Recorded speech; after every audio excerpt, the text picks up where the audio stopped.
Mas vamos lá. Eu queria falar com vocês sobre algo que Deus tem falado comigo nesses dias. O título da minha palavra é sobre carência e idolatria. Carência e idolatria. Amém? Talvez eu tenha que trazer essa mensagem duas vezes. É uma mensagem um pouco extensa, eu não quero me delongar hoje. Talvez eu traga uma parte hoje, outra parte semana que vem. Carência e idolatria. É interessante que essa palavra carência, ela muitas vezes a gente não dá muito crédito para ela. A gente acha que carência é coisa de gente carente, como diz, né? Gente que está carente, com dor de cotovelo, está apaixonado, não sei o quê. Mas ela é muito profunda e ela está muito presente na tua vida, com certeza, e na minha vida diariamente. E a carência, ela é tão profunda e está tão enraizada em nós que a gente nem percebe. E ela atrapalha a nossa vida, atrapalha os nossos relacionamentos, atrapalha a nossa vida com Deus, atrapalha a nossa comunhão com o Espírito Santo. E eu quero falar um pouquinho com vocês sobre isso. Eu não sei quantos de vocês que eram alunos dedicados como eu, que reprovou só 5 vezes, fugiu da escola, não queria estudar. Deus teve misericórdia de mim. E eu me lembro que eu aprendi algo, acho que, sei lá, no primário ainda, que era o antônimo das palavras. Você se lembra do antônimo? Né? O antônimo era a palavra ao contrário, tudo que é o contrário do significado, o contrário das palavras. Né?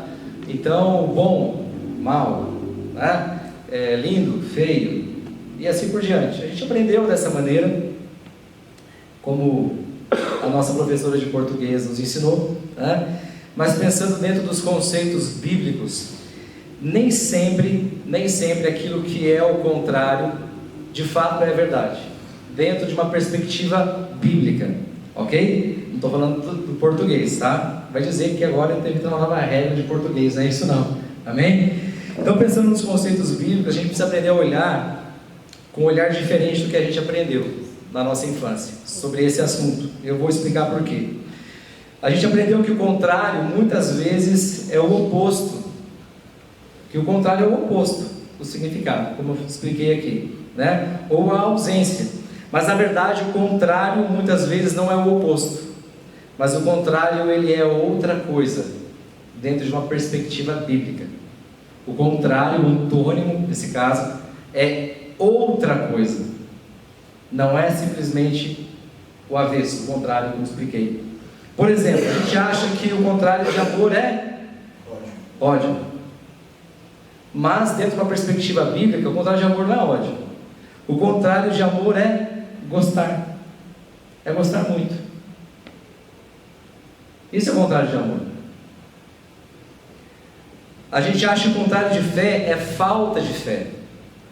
Ou, se preferirmos, incredulidade. Mas, na verdade, do ponto de vista bíblico, o contrário de ter fé é crer em outra coisa. Sim ou não? É crer em outra coisa. E a gente acha que falta de fé e o contrário de fé é incredulidade. Mas, na verdade, o contrário de fé é outra coisa. Ou idolatria. Idolatria. Então, portanto, a gente precisa, querido, entender que o contrário de uma pessoa com fé não é uma pessoa que não tem fé, mas é simplesmente uma pessoa que tem fé em outra coisa. Essa pessoa tem fé, talvez, na ciência, na história, na humanidade, ela tem fé na política, ela tem fé no time de futebol, ela tem fé no governo, ela tem outra fé. Ela não deixou de ser totalmente isenta de crença, entendeu? Ela tem outra fé.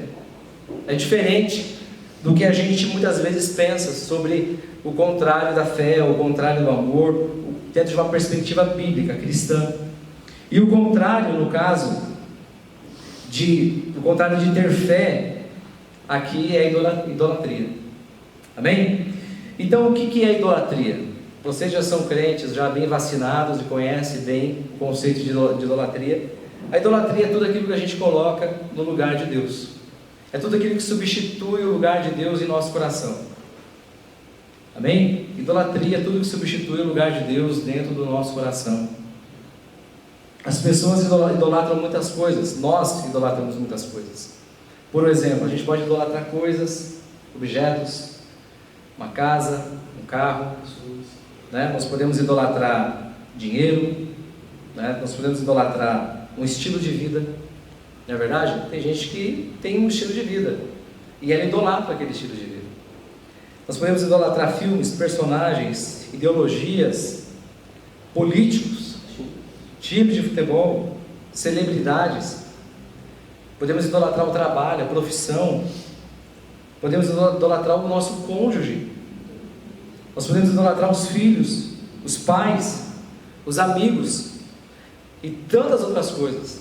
É uma linha tão fina, é uma vereda tão fina dentro do nosso coração, a idolatria, que a gente precisa estar todo o tempo sondando o nosso coração, sondando as nossas motivações. E é interessante que Jeremias, se puder projetar para mim, Jeremias 2, 10 ao 12, eu vou ler no telão para vocês, que acho que vai ser mais fácil. Jeremias 2, 10 ao 12. Vamos ler juntos lá. Diz assim, coloca a outra versão, o ARA, por favor, Almeida, revista atualizada, por gentileza. Isso aí. RA, pode ser.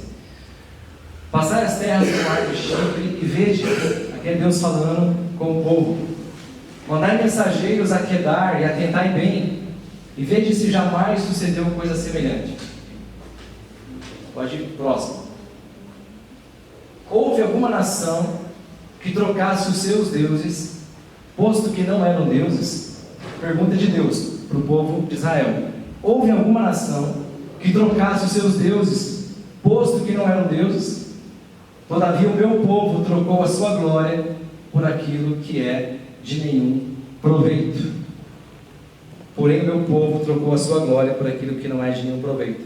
Então Deus está, ao invés de Deus ir lá falar com os idólatras, o povo que tinha vários deuses e adoravam outros deuses, Deus vem até o seu próprio povo, que se chamava pelo seu nome, e adverte eles, diz: porventura algum outro povo trocou os seus deuses? Porventura o meu povo trocou a sua glória. Então a gente acha muitas vezes que a culpa, que o culpado do mundo está como está, é o problema do mundo estar como está, é os idólatras, as pessoas que estão lá fora, os descrentes. Mas a verdade, a responsabilidade é nossa, é toda nossa, do mundo estar como está, responsabilidade. E Deus usa a idolatria de todos esses povos para tratar com o seu próprio povo. A nossa incoerência é maior que a idolatria deles, muitas vezes. A incoerência do povo de Israel era maior do que a idolatria do povo, das pessoas lá fora, porque elas nunca haviam trocado os seus deuses. Mas o povo de Israel trocou a sua glória, trocou o seu Deus. Então, queridos, é uma linha muito fina. E o que leva uma pessoa a se tornar um idólatra? O que leva uma pessoa a se tornar idólatra? Eu creio que pode existir muitas respostas, mas eu vou trazer algumas aqui. O medo de ficar sozinho, o medo de perder um amor, né? O medo da solidão, o medo da pobreza. Tantos medos que nos assolam podem nos levar a caminhos de idolatria. A avareza, a ansiedade, o egoísmo, a cobiça, né? Mas eu acredito que a principal raiz de idolatria dentro do nosso coração se chama carência. Eu creio que tem muitas raízes, mas a principal se chama carência. Eu vou tentar explicar para você por quê. Então eu creio assim que a idolatria tem as suas raízes na carência. E o que é a carência? A carência é a falta ou privação de algo. A pessoa ela está sendo privada, ela sente falta de algo. Então a falta do afeto, a falta de aceitação, o desejo de ser reconhecido e tantos outros sentimentos, tudo isso são carências. Ou seja, carência é um sentimento de falta ou privação de algo. E daí nós nos escondemos muitas vezes atrás da carência, ou a carência está oculta atrás de nós, muitas vezes nos manipulando sem a gente perceber. Sem a gente perceber. A carência, ela não escolhe a pessoa. A carência não escolhe. Não escolhe credo, não escolhe raça, não escolhe cor, não escolhe nada. Não escolhe se a pessoa é crente, se a pessoa é rica, se ela é pobre. A carência não escolhe se a pessoa é do grupo de oração da igreja. Ela pode ser a pessoa mais fervorosa em oração, do círculo de oração das irmãs do coque. E ela pode ser uma pessoa carente. A pessoa pode ser um músico, um ministro de louvor, um pregador eloquente, pode ser um pastor, não importa se ele é famoso ou não é, pode ser um bom funcionário ou um mau, pode ser um bom patrão ou mau, um policial, um político, enfim, não escolhe, a carência não escolhe, é a pessoa que escolhe viver uma vida de carência. O pior de tudo é que esses sentimentos eles se manifestam de várias formas, querido. E a maioria das vezes nós nem sabemos como ele está oculto, escondido dentro e através dos nossos comportamentos. O que revela a nossa carência são os nossos comportamentos. As pessoas de fora, elas começam a perceber a nossa carência. A carência por reconhecimento, a carência por poder, a carência por aceitação.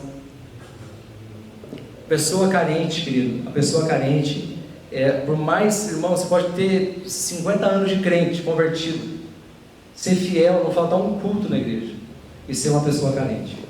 Como o próprio José Luiz falou hoje aqui sobre dízimos e ofertas, ele estava falando aqui sobre o medo. Por causa do medo, leva a gente a ter atitudes. A carência, isso é a carência que está por trás do medo. Então, agora uma pergunta, né? Como que se manifesta essa carência em nossas vidas? Como se manifesta? Então, a primeira coisa, o medo de não ser aceito. O medo de não ser aceito, que é o mais comum. É o sentimento mais comum de qualquer pessoa desde quando éramos criancinhas. O medo de não sermos aceitos. Tá? Ele nos leva a um sentimento de rejeição. Se eu não sou aceito logo, eu me sinto rejeitado. E eu começo a presumir as coisas das pessoas. Eu começo a presumir como será que a pessoa está pensando. Por que ela fez isso? Por que ela está fazendo aquilo? Eu começo a achar coisas. E isso vai gerando uma insegurança na minha relação com as pessoas, no meu ambiente de trabalho, na igreja, em casa. Porque eu começo a presumir as coisas. Então vai gerando essa insegurança. E essa insegurança, querido, ela vai levando a uma atitude muitas vezes até de possessão. Já viu casais? Talvez tenha alguém possessivo na relação. Alguém que acaba tendo uma atitude narcisista na relação. E acaba manipulando o seu cônjuge, ou seu namorado, ou seu noivo, enfim. Porque nós temos uma dependência emocional e afetiva. E a gente passa a chamar atenção, ou passa a buscar a aprovação de outras pessoas. A gente passa a depender emocionalmente de outras pessoas. A gente começa a depender, e isso vai virando um círculo vicioso. Ele vai se retroalimentando. Medo, rejeição, insegurança, dependência, atenção, aprovação, isso vai se retroalimentando e isso não tem fim. E por que eu estou falando sobre isso com você? Porque eu quero chegar num ponto que é o mais importante aqui. Nós precisamos eliminar das nossas vidas qualquer vestígio de carência, qualquer sinal de carência, queridos. Qualquer sinal de carência, irmãos, não importa.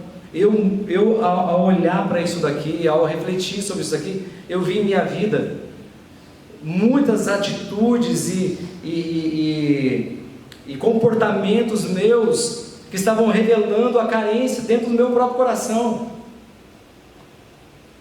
E eu não comecei a minha vida cristã ontem, eu estou há 30 anos andando com Jesus. Mas eu vejo Deus trazendo, e a gente vai olhando, e a gente vai aprendendo a observar o comportamento das pessoas, você vê como as pessoas estão carentes, principalmente na nossa geração. Você vê como os adolescentes são carentes, como os jovens são carentes, né? Daí eles precisam a todo tempo estar buscando se autoafirmar nas redes sociais, se autoafirmar de um post. Nós vivemos a cultura, né? A cultura da imagem, daquilo que a gente vê. Nós achamos que a pessoa, ela é aquilo que a gente está enxergando nas redes sociais, mas por trás está cheio de carência. Está cheio de carência. Eu me recordo que quando era mais jovem, eu vivia empipinado com dívida. Empipinado. Eu vinha enroscado com meu nome no Serasa, no Ceproc. Lembra do antigo Ceproc? Por quê? Porque eu queria andar com roupa de marca. Eu não, como diz aquele, eu não tinha um gato para puxar pelo rabo. Mas estava andando só com roupinha de marca. Eu não conseguia manter. Andava de ônibus, mas a roupa era de marca. O cúmulo, porque eu queria ser aceito pelas pessoas por aquilo que eu vestia, por aquilo que eu calçava. Casei com a Kelly, uma pindaíba danada, venho para Curitiba, passando frio. Onde é que Deus me leva para comprar roupa? No maior frio, inverno em Curitiba. Onde é que eu fui comprar roupa? Nas Pernambucanas, Carneiras Pernambucanas. Deus foi tratar com a minha carência. Eu fui entender, eu fui aprender coisas que eu já trazia da minha infância, coisas que eu recebi lá dos meus pais, na minha criação, um modelo. Isso a gente vai trazendo como modelo, e a gente vai repetindo os padrões. A gente vai repetindo os padrões. Então, queridos, o resultado de toda carência é a idolatria. Ou a idolatria no outro, ou em alguma coisa, ou a idolatria em si mesmo. A idolatria em si mesmo. Por quê? Eu vou abrir aspas aqui e vou ler um texto para você. O ídolo é um pretexto para se colocar a si mesmo no centro da realidade, na adoração da obra das próprias mãos. Por isso a idolatria é sempre politeísta. Ela não é monoteísta, ela é politeísta, tem vários deuses. Movimento sem meta, de um senhor para outro senhor, de um senhor para outro senhor. A idolatria não oferece um caminho, mas uma multiplicidade de veredas. Uma multiplicidade de veredas que não conduzem a uma meta certa, antes ela se configura como um labirinto. Quem não quer confiar-se a Deus, deve-se ouvir as vozes dos muitos ídolos, que lhe gritam: confia-te a mim. Os ídolos do coração dizem: confia-te a mim. A fé, enquanto ligada à conversão, é o contrário da idolatria. É separação dos ídolos para voltar-se ao Deus vivo, através de um encontro pessoal. Fecha aspas. Então a idolatria, o ídolo, ele se coloca a si mesmo no centro da realidade das nossas vidas. E se a gente não perceber, a gente começa a flertar com vários ídolos dentro do nosso coração. E a gente começa a andar de um lado para o outro, movimento sem meta.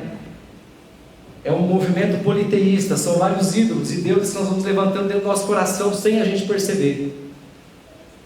E cada um desses ídolos vão gritando: confia-te a mim. Me adore. Ora é o medo, ora é um sentimento de rejeição, ora é um sentimento de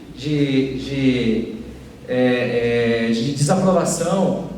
A gente vai flertando com esses ídolos dentro do nosso coração.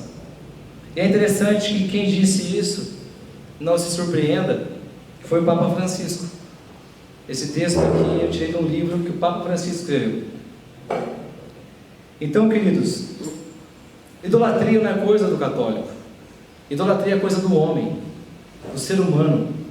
O homem foi criado para adorar. E se o homem não se volta ao Senhor, ele vai adorar qualquer outra coisa, como a ele mesmo e aos ídolos dentro do seu próprio coração. Amém? Quando nós somos carentes e necessitados de afeto, nós construímos ídolos dentro de nós, que nos afastam de Deus. E esses ídolos a gente vai esculpindo eles com as próprias mãos. Quero que você leia comigo 1 Reis, capítulo 12, do 25 ao 28. 1 Reis 12, 25 ao 28. O que eu estou falando com vocês aqui é sobre algo muito profundo. Não despreze o que eu estou falando. Eu quero que você sonde as veredas do seu coração nessa noite. Sonde as veredas do seu coração. porque isso de fato vai trazer cura para o seu coração. Vamos ler juntos aqui. Jeroboão edificou Siquém, na região montanhosa de Efraim, e passou a residir ali. Dali edificou Penuel. Disse Jeroboão consigo, ele falou consigo mesmo. Sabe quando você está falando com você mesmo? Ele pensou que teve uma boa ideia. Olha a ideia que ele teve. Agora tornará o reino para a casa de Davi.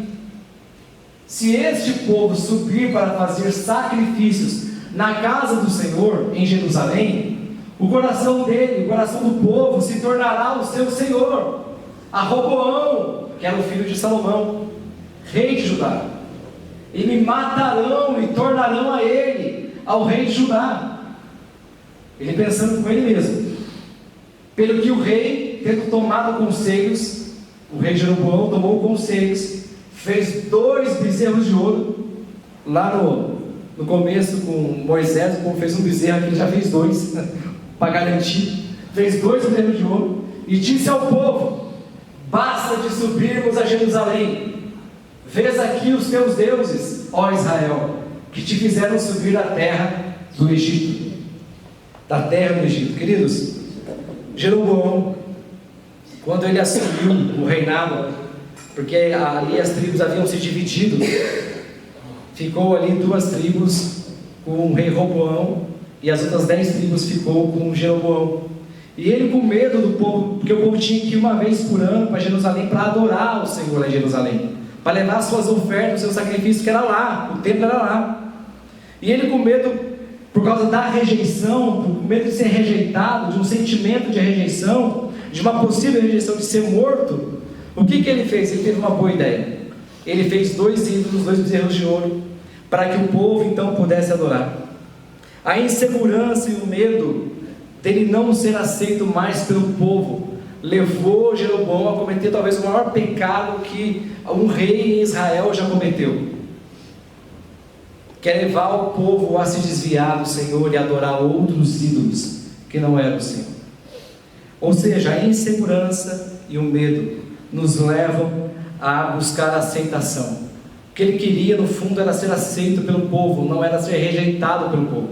Ele queria ser o rei do povo. E quando a gente começa a ouvir algumas vozes dentro de nós dizendo assim: ei, não precisa ir mais no culto de domingo, tá? Vai de vez em quando. Não precisa ir mais lá, nós somos a igreja aqui em casa. Sabe quando Jeroboão começa a falar assim para você, viu? Para que sacrificar lá no culto de domingo, lá na igreja com seus irmãos? Por que levar sua oferta lá, dá em outro lugar? Já foi extinto esse negócio. Por que ficar dando dízimo na igreja, oferta na igreja? Eu tenho um caminho melhor, mais fácil aqui para você. Jeroboão oferece múltiplos caminhos para que a gente permaneça devoto e cativo de nossas carências, de nossos próprios ídolos. Por que muita gente deixou de ofertar hoje na igreja? As pessoas estão dando dízimo onde quer, oferta onde quer. E lá no início, eles levavam as ofertas aos pés dos apóstolos. E logo em seguida, os apóstolos não tinham mais como administrar. Levantou-se obreiros, levantou-se pessoas para servir as mesas, para atender a necessidade do povo. As pessoas não trazem mais oferta na igreja. Elas estão dando como quer, como bem quer. Querido, o dinheiro sim é teu, você pode fazer o que você quiser. Mas tome cuidado para que você não ouça a voz de Jeroboão. Cuidado com os caminhos fáceis que Jeroboão muitas vezes quer nos dar como opção. Quem já não se sentiu inseguro e com medo de não ser aceito, de ser rejeitado? Quem? Atire a primeira pedra. Eu senti medo de ser rejeitado desde que eu era garotinho. Lá na escola já tinha medo de fazer parte do time de futebol. A gente já tinha medo da rejeição desde muito criança. E a gente vai trazendo isso vai crescendo conosco.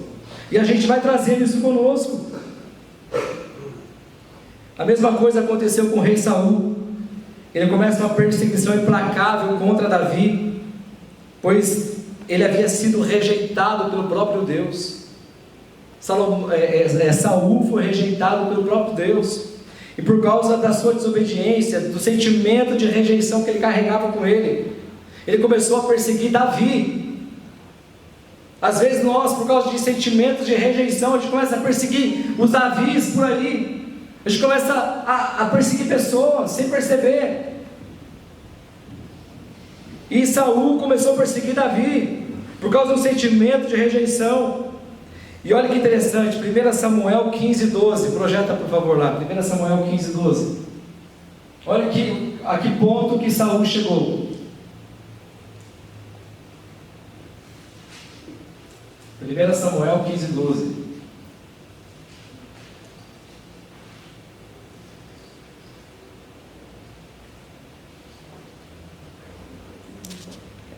Estou com dificuldade, né?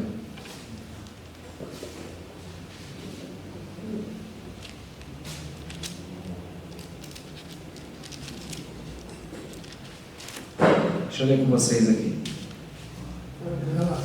Chegou 1 Samuel 15:12, diz assim: madrugou Samuel para encontrar a Saul pela manhã, e anunciou-se aquele: já chegou Saul ao Carmelo, e eis que levantou para si um monumento, e dando volta passou e desceu ao Gilgal. Olha que interessante. E eis que levantou para si um monumento. Saul levantou para si o próprio monumento. Saul levantou uma imagem de escultura em homenagem a si mesmo, por causa de um sentimento de rejeição, por causa de um sentimento de não ser aceito.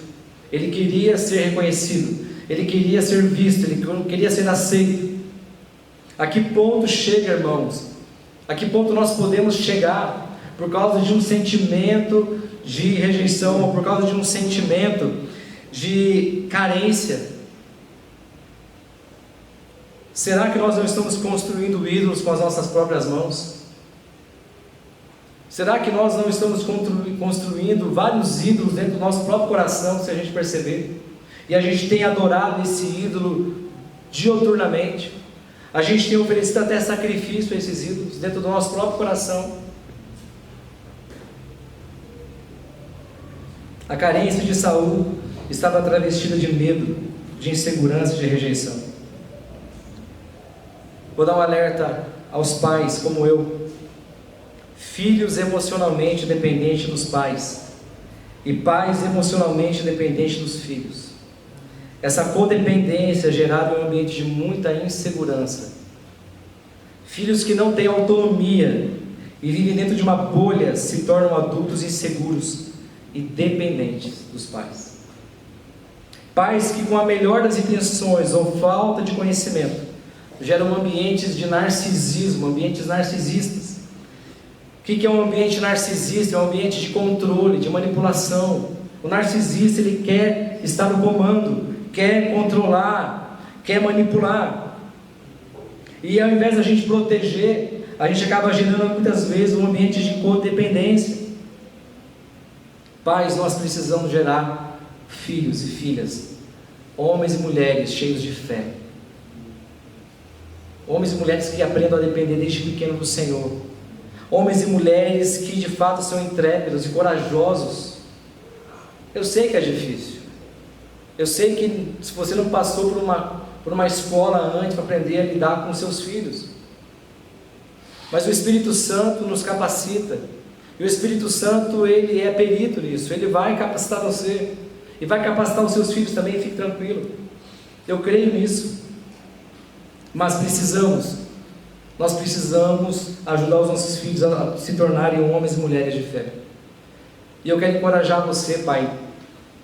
Temos poucos pais aqui de filhos pequenos, mas arrume motivos para o seu filho desde pequeno trazer uma oferta na igreja. Ao ofertar, para que ele desde pequeno aprenda o valor do que é ter pequenas vitórias e reconhecer Deus em cada pequena vitória. Teve uma boa nota na escola, filho, vamos levar uma oferta ao Senhor em gratidão. Alguém fez aniversário em casa, vamos levar uma oferta em gratidão pela sua mãe, hoje é o dia dela. O papai conseguiu fazer um bom negócio, vamos levar uma oferta.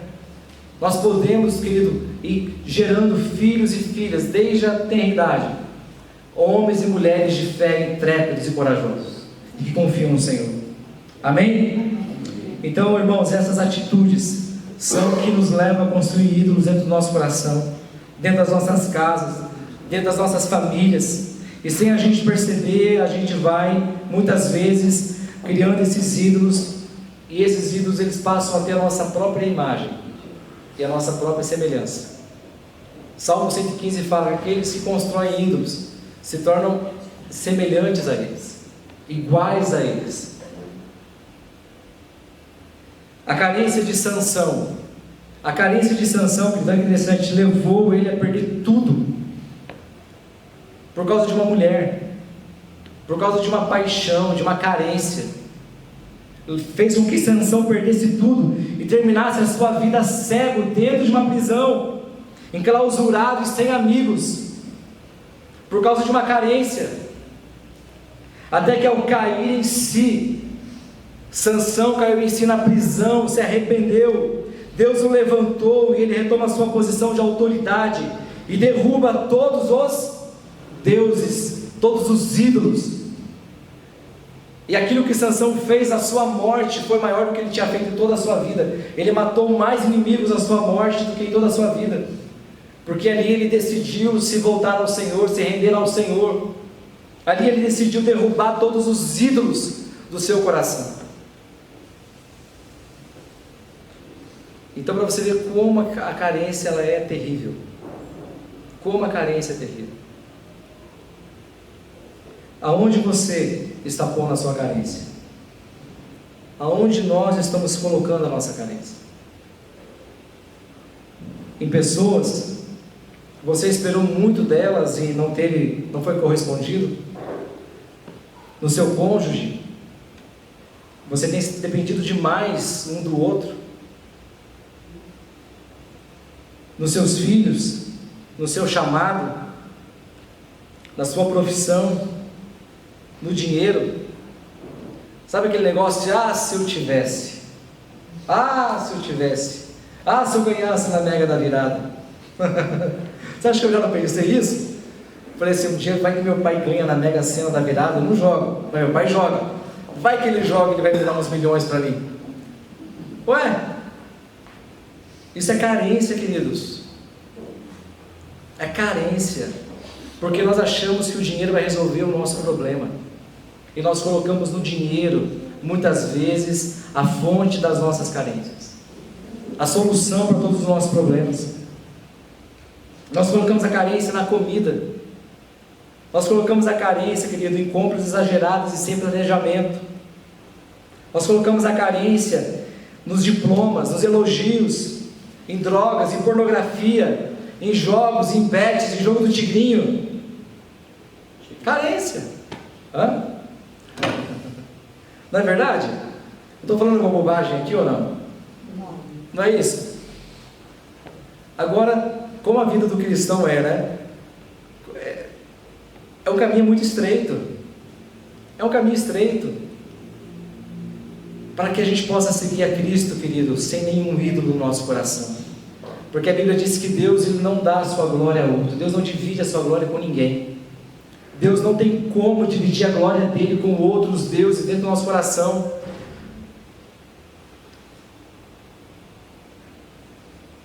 Então eu quero nessa noite encorajar você a derrubar os ídolos, todos os ídolos do seu coração. Eu quero te encorajar nessa noite a dar um grito de vitória e de libertação nessa noite. Assim como Gideão, a história de Gideão é incrível. Eu quero até encorajar você a ler a história de Gideão. Eu quero ler só alguns versículos aqui dele. Abra comigo Juízes 6, do 11 ao 16. Juízes 6, do 11 ao 16. Eu já estou concluindo a mensagem, tá? Já estou indo para o final. Juízes 6, do 11 ao 16, diz assim: Então veio o anjo do Senhor e assentou-se debaixo do carvalho que está em Ofra, que pertence a Joás, a Biesrita. E Gideão, seu filho, estava malhando trigo no lagar para o pôr a salvo dos midianitas, ou seja, Gideão estava inseguro. estava com medo de perder o que tinha. Ele estava pondo a sua esperança e confiança naquilo que ele tinha, porque ele estava malhando trigo dentro do lagar, que era um lugar de mexer com uvas, não era de malhar trigo. Ele estava tentando se garantir, se proteger, o pouco do que ele tinha, poupando, guardando. E vamos lá. Então o anjo do Senhor lhe apareceu e lhe disse: o Senhor é contigo, homem valente. Diga comigo: o Senhor é contigo, homem valente. O Senhor está dizendo essa noite para mim e para você: o Senhor é contigo, homem, mulher valente. Amém? Amém? Vamos lá. Respondeu-lhe Gideão: ai, Senhor meu, se o Senhor é conosco, por que nos sobreveio tudo isso?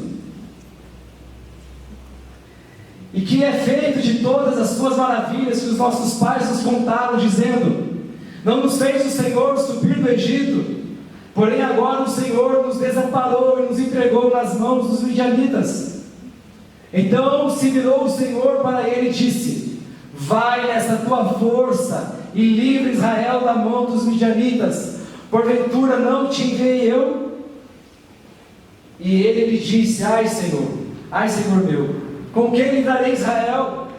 Eis que a minha família é a mais pobre em Manassés, e eu o menor na casa do meu pai. Olha a maneira com que Gideão se via, como ele se enxergava, né? Era assim que os olhos, as lentes que ele via a si mesmo, eram lentes cheias de carência. E ele diz assim: tornou-lhe o Senhor: já que eu estou contigo, ferirás os medianitas como se fossem um só homem. Eu quero declarar sobre a tua vida nessa noite, querido: você vai ferir cada um dos seus deuses, cada um dos medianitas, como se fosse um só homem, em nome de Jesus. Agora, ainda em Juízes, no mesmo capítulo, do versículo 25 ao 27. Vamos pular lá para o 25. Naquela mesma noite, lhes disse o Senhor: toma um boi que pertence a teu pai. Ídolo familiar, você vai ver aqui ídolos familiares. Toma um boi que pertence a teu pai, a saber, o segundo boi de 7 anos, e derruba o altar de Baal, que é do teu pai, e corta o poste ídolo que está junto ao altar. Ou seja, derruba o ídolo que é da tua família, do teu pai. Edifica ao Senhor teu Deus um altar. Edifica ao Senhor teu Deus um altar no cimo deste baluarte, no cume desse baluarte, em camadas de pedra. E toma o segundo boi e o oferecerás em holocausto com a lenha do poste ídolo que vieres a cortar. Ou seja, pega esse ídolo feito de madeira, pica ele em pedaços, e você vai fazer um altar com a madeira desse ídolo. E você vai pegar esse sacrifício e você vai queimar sobre esse altar que você vai construir. E olha lá, 27. Então Gideão tomou 10 homens dentre os seus servos e fez como o Senhor lhe dissera. Temendo ele, porém, a casa de seu pai e os homens daquela cidade, não o fez de dia, mas de noite. Amém? E o Senhor nos convida, queridos, a derrubar esses ídolos do nosso coração. Eu não sei quais ídolos você tem cultivado, quais ídolos domésticos. Quando fala ídolos do lar, é aqueles que já estão há muito tempo dentro de nós. A gente já convive com eles, a gente já se acostumou com eles, a gente nem percebe mais eles, porque eles são tão comuns, estão tão simpáticos a nós.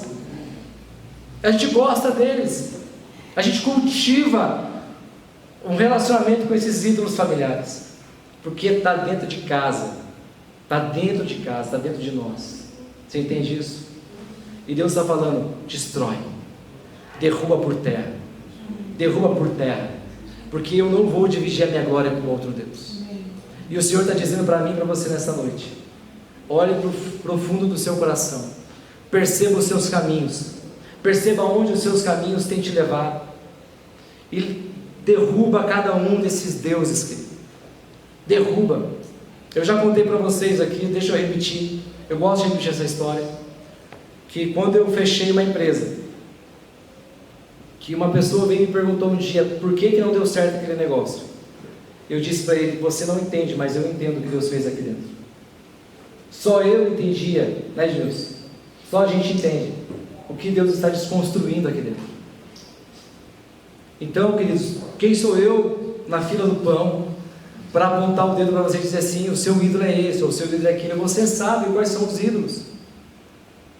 E para que a gente possa, na caminhada com Cristo, se tornando cada dia mais semelhante ao Senhor, e não semelhante aos ídolos que a gente mesmo constrói com as nossas próprias mãos, nós precisamos passar por momentos que nós precisamos de fato, como disse o pastor Bandeira semana retrasada, né?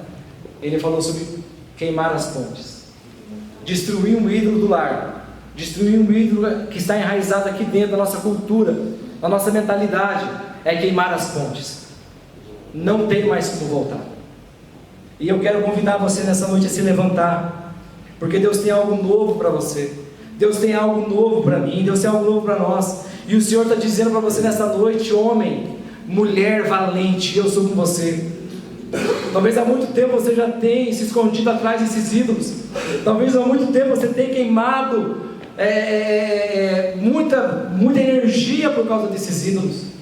Talvez os ambientes por onde você tem passado, você tem muitas vezes até arrumado problemas por causa desses ídolos, por causa da carência. A carência em buscar ser reconhecido. Querido, um lugar para dar problema nas igrejas é o Ministério da Música. Sabia? A nossa congregação aqui tem um Ministério de Música composto por 3 pessoas. Se rachar, eu estou ferrado, né? Vamos derrubar aqui já todos os vidros que tem ali. Mas é um lugar para dar problema. Por quê? Porque as pessoas muitas vezes estão ali, ministros, pessoas da música, querendo ser reconhecidos. E nós precisamos, irmãos, sondar o nosso coração. Que o Senhor remova de nós toda a carência, para que os ídolos do nosso coração caiam por terra.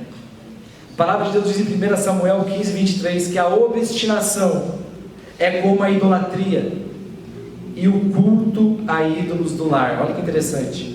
A obstinação. O que é alguém obstinado? É alguém teimoso. Alguém que Deus está falando, a pessoa permanece no erro, ela permanece sem ouvir, ela permanece no caminho dela, ela está obstinada. Não há nada que faça com que ela se arrependa. E olha que interessante, Deus diz assim: a obstinação é como a idolatria e o culto a ídolos do lar. E o culto a ídolos do lar. Irmão, sonde o teu coração. Eu tenho sondado o meu coração. Que o Senhor venha limpar o nosso coração. Irmãos, nós não podemos ter medo, não podemos ter qualquer sentimento de que, poxa, eu estou há tanto tempo com isso é tão bom. Nós precisamos ter coragem para derrubar esses ídolos por terra. Nós temos que fazer como Gideão fez. Ele foi à noite, ele foi quando ninguém estava vendo, quando ninguém está percebendo, querido, enquanto ninguém está olhando para você, enquanto ninguém está enxergando você está ali derrubando os ídolos do seu coração. Enquanto as pessoas talvez não estão te enxergando, mas você está derrubando os ídolos do seu coração, para que apenas o Senhor reine dentro de você. E hoje ainda eu acordei com uma canção do Daniel de Souza no meu coração, coloquei ela umas 30 vezes hoje para ouvir.